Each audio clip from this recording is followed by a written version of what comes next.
शेतकऱ्यांना इंधनासाठी अडवलं जात आहे, त्यांच्यावर जाचकटी लावल्या जात आहेत। परभणीत असाच एक प्रकार समोर आलाय। 7/12 दाखवला तरच इंधन मिळणार असं पेट्रोल पंप चालकांनी सांगितलंय।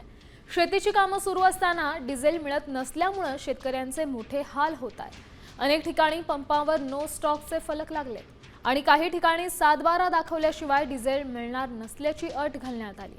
सरकारने 7/12 संदर्भात 8 मे रोजी नोटिफिकेशनही काढलं होतं। दरम्यान डिझेल मिळवण्यासाठी शेतकरी सकाळपासूनच कॅन आणि वाहनांसह रांगेत उभे।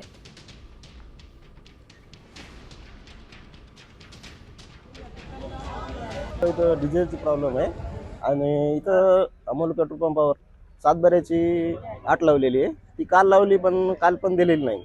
काल एका 7/12ला 100 लिटरची आहे, तर 100 लिटर पण देईनच। त्याला द्यायला 2,000चं।